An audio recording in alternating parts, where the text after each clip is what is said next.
Kalau sampai masuknya dekat-dekat gue gampar sama Tiko. Baik. Halo bre, balik lagi di channel ini. Kali ini gua akan membahas film Hangout. Di film ini bercerita tentang beberapa para artis terkenal sedang pergi ke sebuah pulau untuk syuting sebuah proyek baru. Apakah itu sesuai dengan harapan mereka dan bagaimana nasibnya? Ingat, video ini mengandung spoiler. Oke, nggak usah basa-basi, langsung saja ke filmnya. Film dimulai. Yang tadi gua udah sampaikan bahwa di film ini menceritakan beberapa artis. Jadi namanya sesuai dengan nama asli mereka. Antara lain adalah Raditya Dika, Prilly Latukonsina, Gading Martin, Surya Saputra, Titi Kamal, Bayu Skak, Soleh Salihun, Dinda Kanya Dewi, Matias Mucus atau lebih dikenal Om Ucus. Film ini lebih banyak menceritakan sisi Radit dan Soleh. Oke, lanjut. Scene di awal bahwa Radit sedang membuat film garapannya sendiri yang disinyalir dibiayai oleh dirinya juga. Saat itu ada kru memberikan sebuah surat undangan bertulisan Hang On. Ketika hendak pulang, ia kaget. Barang-barangnya dikeluarkan oleh pemilik rumah itu. Dikarenakan Radit selalu menunggak untuk bayar sewa rumah. Dan tidak hanya itu, pihak bank juga selalu menagih untuk pembayaran hutangnya. Ia penasaran langsung membuka isi undangan itu. Diundang oleh terkait bernama Tony Pesakalu. Meminta dirinya menghadiri undangan itu di sebuah villa berlokasi di Pulau Hiu. Sedangkan Soleh sedang mengisi acara talk show di TV. Tetapi ia selalu bernasib sial jika mengundang para tamu di acaranya. Ia selalu keberatan menjalani acara itu. Tetapi mau bagaimana lagi? Mau tidak mau Soleh tetap harus menjalankannya karena itu sudah jadi profesinya. Balik lagi ke Radit. Ia langsung mendatangi pelabuhan untuk naik kapal ke pulau itu. Di sana ternyata ada Surya dan Om Ucus. Bahkan mereka juga diundang ke acara itu. Mereka berpikir bahwa ada produser besar yang sedang menanti mereka untuk membuat proyek baru. Tiba-tiba Soleh dan Dinda datang. Mereka menyambutnya. Tetapi Radit dan Soleh sepertinya sedang selek. Tidak hanya itu saja, mereka juga bertemu dengan Bayu, Titi, dan Gading. Mereka juga diundang ke sana. Mereka langsung pergi ke Pulau Hiu dengan sebuah kapal. Di perjalanan, Radit meminta maaf kepada Soleh tentang karirnya di sebuah film yang gagal, tetapi Soleh mengacukannya. Setelah sampai di sana, mereka mulai mencari arah menuju suatu tempat. Saat Soleh hendak buang air, ia dikagetkan. Tiba-tiba ada Prilly, entah dari mana datangnya. Prilly langsung menunjukkan arah jalan ke suatu tempat. Sungai dan hutan belantara mereka lalui bersama. Dan akhirnya mereka sudah sampai di sebuah villa di tengah hutan. Mereka menyusuri tempat itu. Halhasil di sana kosong, tidak ada orang satupun. Bahkan mereka menemukan foto bingkai dirinya masing-masing di ruangan villa itu. Seperti biasa, Bayu seorang vlogger, selalu mendokumentasikan kegiatannya, bahkan juga mempromosikan barang atau sedang endorse. Radit meminta Soleh agar satu kamar dengannya, tetapi ia menolaknya mentah-mentah. Karena penasaran, Om Ucus menanyakan perihal masalahnya. Radit menjelaskan bahwa pada saat itu Soleh ingin memerankan film berjudul Korea Forever sebagai pemeran utamanya. Lalu ia meminta pendapat kepada Radit, tetapi menurut Radit cerita itu kurang bagus. Ia lantas menuruti perkataannya agar tidak memerankannya. Tetapi setelah itu ternyata film Korea Forever sangat disukai dan booming pada waktu itu. Halhasil Soleh sangat kecewa. Di sanalah pertengkaran mereka berdua. Di saat malam hari, mereka terkejut. Di teras sudah tersedia makanan untuk mereka semua. Entah dari mana makanan itu. Lantas mereka memakannya sambil bercerita ria, terlihat sangat menikmati hidangannya. Namun di saat itu Soleh melihat ada sesuatu di sendoknya Om Ucus. Tiba-tiba Om Ucus tersedak, kesakitan, tapi malah dibuatkan vlog dan lelucon oleh mereka semua. Sontak Gading marah akan tindakannya. Om Ucus semakin menggerang kesakitan, sampai-sampai mengeluarkan busa. Mereka hanya berpikir bahwa Om Ucus sedang ngeprank. Alhasil setelah dicek nadinya ternyata ia sudah meninggal dunia. Radit dan Titi menyimpan mayat Om Ucus ke gudang. Ia terlihat bingung kenapa Titi terasa sangat tenang, tidak panik. Ia berkata karena sudah terbiasa akan hal itu. Di ruangan itu mereka berdebat. Ada yang menyatakan ingin pulang dan ada juga yang ingin di sana sementara waktu. Dan pada akhirnya sebagian dari mereka memutuskan untuk pulang dan selebihnya di sana. Tetapi baru setengah jalan, kelompok Radit memutuskan balik lagi ke villa dikarenakan tidak tahu jalan. Sementara itu di villa, Surya sangat khawatir, segera ingin pulang dan terus-terusan ditakuti oleh Soleh, sampai ia berlari keluar villa. Bahkan tanpa sengaja mereka semua dipertemukan kembali. Karena kurang komunikasi, satu persatu dari mereka mulai berpencar karena panik. Tiba-tiba saat itu Radit mendengar suara teriakan Prilly dari kejauhan. Saat menghampiri lokasi yang dimaksud, mereka terkejut melihat Prilly jatuh ke dalam jurang dan sudah dipastikan meninggal. Karena sudah ada korban berjatuhan lagi, mereka memutuskan untuk tidur bareng agar tidak terjadi sesuatu. Di malam itu Radit dan Soleh curiga melihat Surya habis ngayap.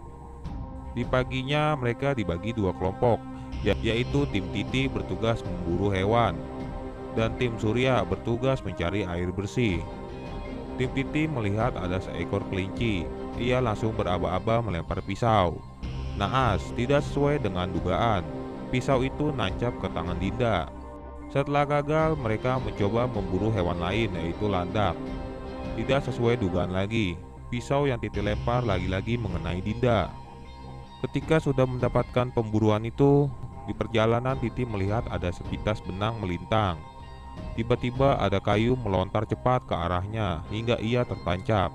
Titi dipastikan meninggal di tempat. Bayu langsung ketakutan melihatnya dan mencoba melarikan diri. Ternyata ada banyak jebakan di area tersebut, sehingga membuat Dinda menjadi target selanjutnya. Dinda tertancap berkali-kali dengan lontaran kayu tersebut, sampai ia tidak tahan akhirnya meninggal dunia. Sedangkan tim Surya tanpa sengaja menemukan sumur tua di hutan. Ketika ingin memeriksa, Surya terjatuh ke dalam sumur itu. Ia terlihat seperti kerasukan.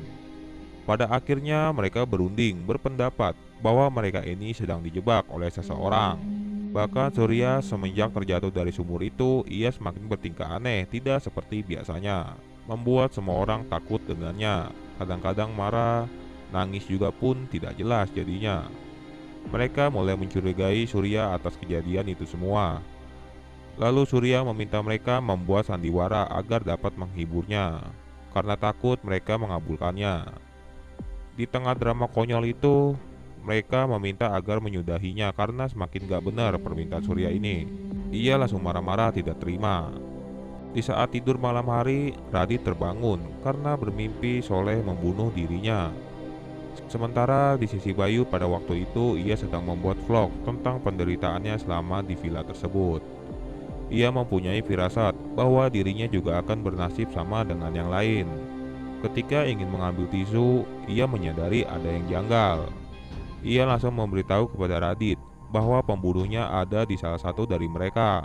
Ia ingin memberitahu kunci dari permasalahan mereka yang hadapi sekarang. Meminta agar Radit menunggu sebentar. Ia ingin mencari pulpen dan kertas dahulu. Karena lama menunggu tak kunjung datang, Radit menghampiri Bayu di kamar sebelah. Dan ia terkejut melihat Bayu meninggal sangat tragis. Radit langsung memanggil mereka semua, dan mereka saling menuduh dan curiga satu sama lain. Bahkan Surya sudah dalam kondisi seperti normal. Lalu ia memberitahu mereka bahwa kuncinya dari permasalahan yang mereka hadapi ada di tas salah satu dari mereka. Namun saat memeriksanya, ia tidak menemukan apa-apa. Karena mati lampu, Radit dan Surya pergi untuk memperbaiki listrik. Sedangkan Gading dan Soleh membawa mayat Bayu ke gudang. Saat di sana, Gading mencurigai Radit sebagai pembunuhnya karena ia berpikir bahwa saat Bayu meninggal, Radit ada di TKP. Tetapi Soleh tidak percaya. Gading beropini semakin liar, menuding Soleh dan Radit sebagai dalang pembunuhan atas dasar membenci karir artis yang sudah terkenal. Mereka saling tegang, menganggap itu serius, tetapi itu hanyalah jokes semata. Saat Gading minum, sepintas Soleh lewat secara misterius. Sementara itu, Radit dan Surya berhasil menyalakan listrik. Surya langsung meminta maaf kepada Radit bahwa ia kemarin bertingkah aneh. Ia menjelaskan bahwa dirinya lah bukan pelaku dari pembunuhan mereka, karena ia sangat menyayangi mereka semua dan tidak mungkin melakukannya. Radit juga mempercayai hal itu dan memaafkannya. Saat hendak menuruni anak tangga, Radit tiba-tiba mendengar suara teriakan Surya di atas. Bahkan Gading pun juga mendengarnya langsung membawa pisau. Saat hendak melihat, ternyata Surya sudah meninggal di panah. Bahkan di sana juga terlihat ada Soleh. Radit langsung menuduhnya. Namun Soleh bilang ia tidak tahu apa-apa. Di sela itu, Gading datang menodongkan pisaunya serta mencurigai mereka berdua atas pembunuhan itu. Ia semakin yakin bahwa mereka melakukannya atas dasar membenci artis yang sudah terkenal dibandingkan mereka sebagai seorang stand-up komedi. Saat berapi-api, Gading langsung melempar pisau dan hampir saja mengenainya. Lantas mereka berdua langsung melarikan diri. Bahkan mereka meminta bantuan lewat radio di pos itu. Ternyata Gading sudah ada di depan pintu, menggedor-gedor. Ia mengancam berambisi akan membunuh mereka. Alhasil mereka berhasil mencegahnya untuk bisa melarikan diri lagi. Saat hendak merasa terpojok, Soleh mencoba mengalihkannya dengan cara memanas-manasi Gading, hingga membuat ia semakin marah ingin membunuhnya secepatnya. Sampai semangatnya ia berciuman dengan batu besar hingga tepar. Saat ia terkapar tidak berdaya, Radit dan Soleh menjelaskan bahwa mereka berdua bukanlah pelakunya. Lalu Soleh meminta Radit mencari tali untuk mengikatnya agar aman.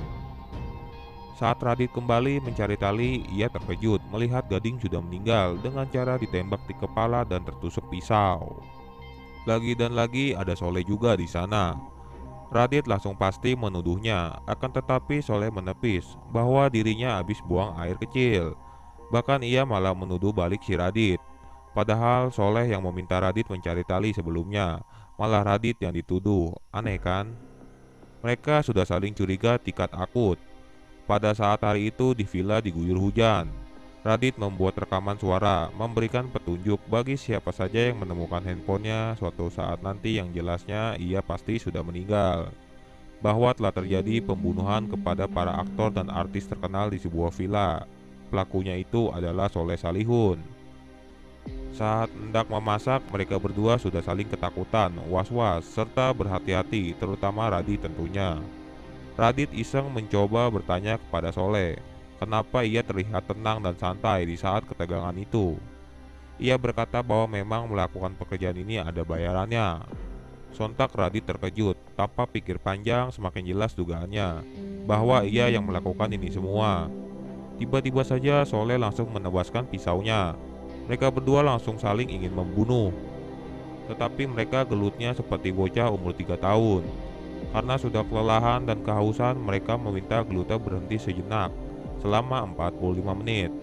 Ia meminta nanti setelah itu dilanjutkan lagi gelutnya. Soleh menjelaskan bahwa sesungguhnya dirinya bukanlah pelaku pembunuhan mereka semua. Tetapi menurut Radit, bukannya Soleh membunuh mereka agar ia bisa menyelesaikan masalah berdua karena dendam.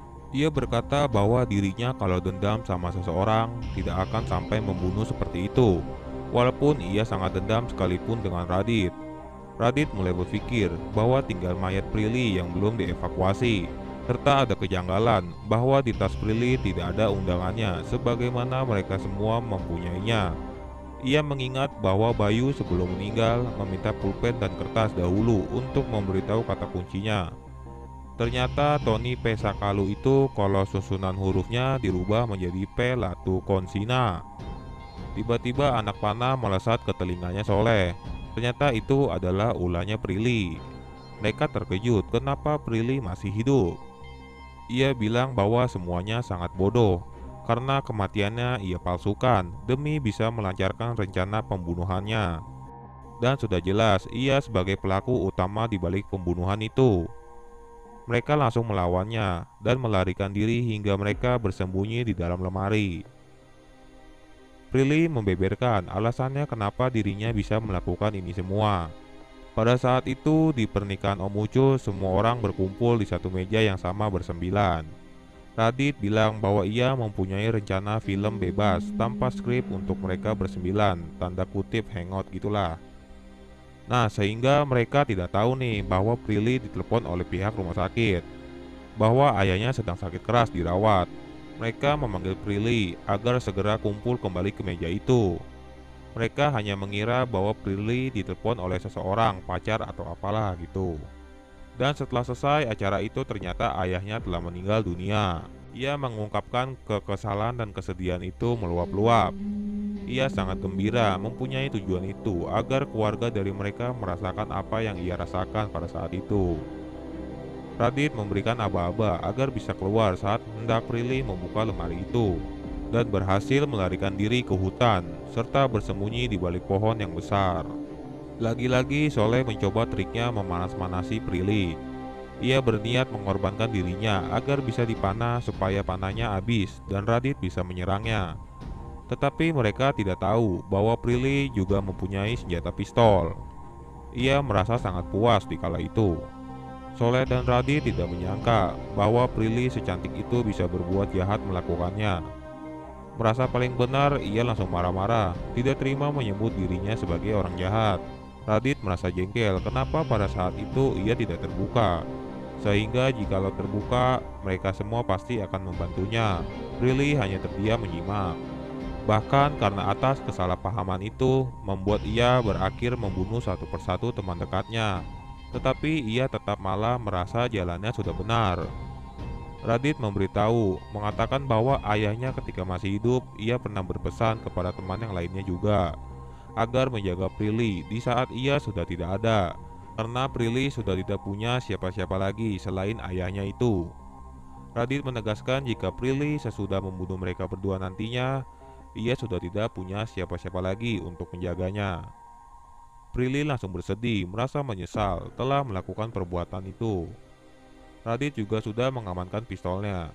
Tiba-tiba tanpa sengaja plat tukar tertekan mengenai area privatnya Soleh.